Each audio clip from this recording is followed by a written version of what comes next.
자, 정의당하고 민주평화당이 드디어 공동교섭단체를 추진하기로 정의당이 결국에는 전국위원회에서 의결을 했습니다. 이제 실무해서 뭐 어떻게 하겠다는 이제 정해지면 되겠죠. 그래서 지금 현실적으로 21석이 확보가 됐다 그러고요.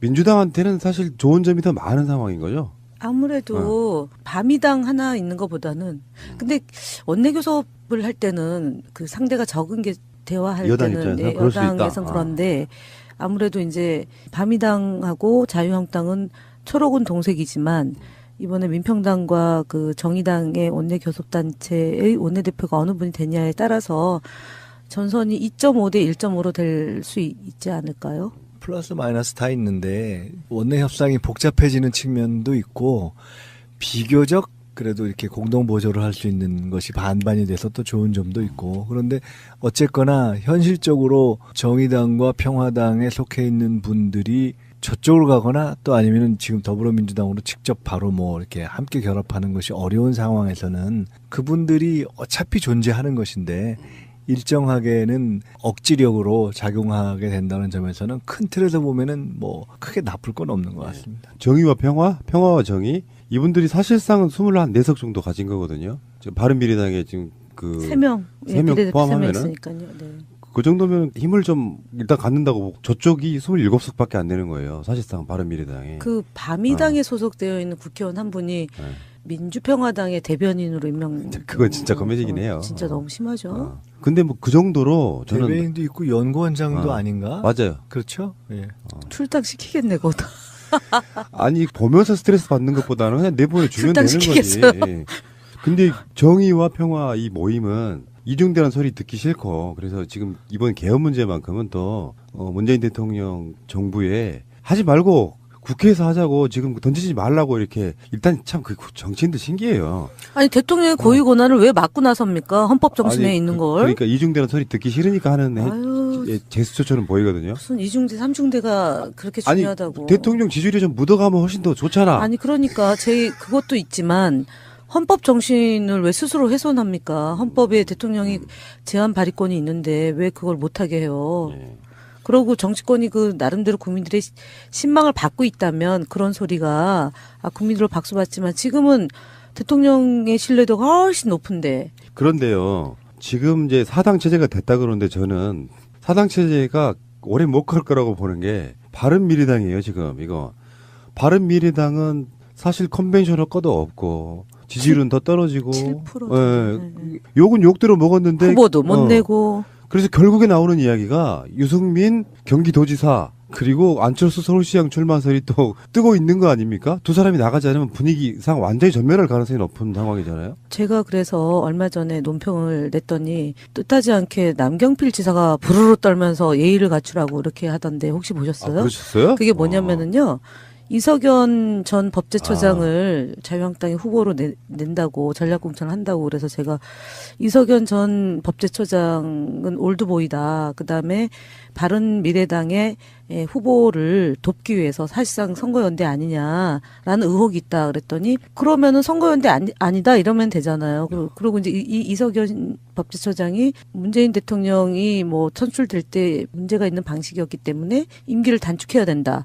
는 얘기를 했고 노무현 대통령한테는 그 행정수도 이전에 대해서 간수법법이라 그러니까 공부하시라라고 얘기했어요. 그래서 맞아요. 막말하고 정말 대통령 임기 단축하라는 것은 사실상 대통령을 인정 안 한다라는 것으로 해석할 수 있어서 막말 올드보이 했더니 예의를 갖추래요. 그냥 어그로꾼인데 내가 그러니까 보기에는. 남경필 지사한테 제가 이 자리를 빌어서 첫 번째는 그러면은 이석연 전 처장의 법제처장의 두 가지 말 문재인 대통령과 노무현 대통령에게 퍼부었던 저주를 동의하는 것인지 그다음에 두 번째는 예의를 갖추라고 하면은 먼저 대통령에 대한 예의부터 갖추는 게 또 예의 아닌가요? 그러니까요. 그거고 세 번째는 아니 남경필 지사가 느닷없이 이석연 법제처장에 대해서 왜 두둔하고 나오는지 혹시 뭐 지위를 변동시키려고 그러나 이런 생각도 좀 얼핏 듣고 되게 좀 난감했어요. 그래서 제가 정말 하지 않았던 말 중에 하나가 수신제가 치국 평천하 하시라는 얘기 안 했잖아요. 우리가 그동안. 아이고. 남경필 지사는 그런 얘기 하시면 안 되죠. 그 양반은 지금 선거 컨셉이에요. 각종 방송 나가는 것마다 나 이혼했어. 내 자식 문제로 가슴이 아파.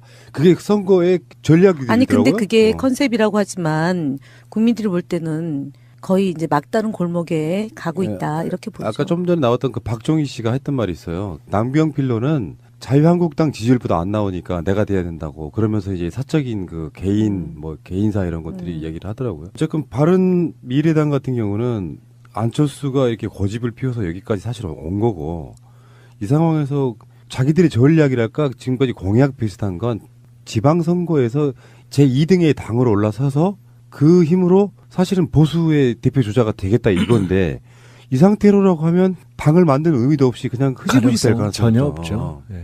정치는 생물이라는 것처럼 차라리 민주평화와 뭐 정의당 이런 교섭단체가 훨씬 더 지지율이 높아질 높을 거예요. 가능성이 더 네, 높다는 제가 볼 거죠. 때는 곧 2당으로 될 가능성도 있어요. 심지어 이분들은 사실상 27명 당인데 당직자 수가 200명이 넘어요. 그 더불어민주당보다 많다면서요. 저희 그래도 214명입니다. 아, 너무 그러지 그래요? 마세요. 그래도 우리가 자유한국당이 1등이고 저희가 2등이에요. 네. 바른미래당도 지금 그렇다고 그래서 지금 그래서 구조조정하면은 사실상 이 당직자들 중에 거의 3분의 2 이상이 잘려나갈 그렇죠. 거라고 그러는데. 네, 네. 아이고 마지막으로 안철수 얘기만 잠깐만 할게요. 백의정군이란 말은 어떨 때 쓰는 겁니까? 이 양반은 자기 말을 지키는 법이 없어요. 대통령 선거 끝나고 나서 불과 얼마 만에 당대표 선거에 출마해갖고 당대표 내가 되는 이유가 당 지지율이 너무 바닥이어서 끌어올리겠다. 안 됐어. 그러면서 또 바른정당하고 합치면서는 그걸 반대하는 사람들이 당신 물러나고 해라 하니까 합당시켜놓고 물러나겠다 해서 물러나긴 했어요. 그리고 백의정군 하겠다 했는데 바로 얼마 되지 않아가지고 또 인재영입위원장으로 당무에 복귀하는. 그걸 어떻게 설명을 하냐면은요. 안철수 대표가 카메라에서 사라지니까 바른당하고 국민의당이 합당은 했는데 유승민만 나오니까 그렇죠. 국민의당이 사라졌다. 그래서 민평당이 온전히 그 효과를 다 가져가니까 안철수 전 대표가 카메라에 등장해야지만 이게 바른과 국민이 합당한 당이다라는 걸 상징적으로 보여주겠다라는 건데 그러니까 너무 웃기는 거죠. 그러니까 결국은 안철수를 필요로 하기 때문에 순간 사라지고 나타나고 이런 당대표를 제가 말씀드렸지만 당대표를 안 하는 거는 지방선거 참패에 대한 책임을 지지 않으려고 당대표에서 물러난 거죠. 그러니까 인재영입위원장 정도로 하는 거고 그다음에 이제 참패할 거 아닙니까? 바른미래당이 참패를 하면 그다음에 정계가 출렁출렁 될 때 그때 이제 자유한국당과 모종에 뭐가 있을 때 홍준표 대표가 물러난 뒤에 그다음에 본인의 스탠스를 잡겠죠. 안철수 스타일로 보면 예를 들어서 사실상의 다스처럼 실소유주에 가깝잖아요. 아, 그럼요. 그 개념이죠.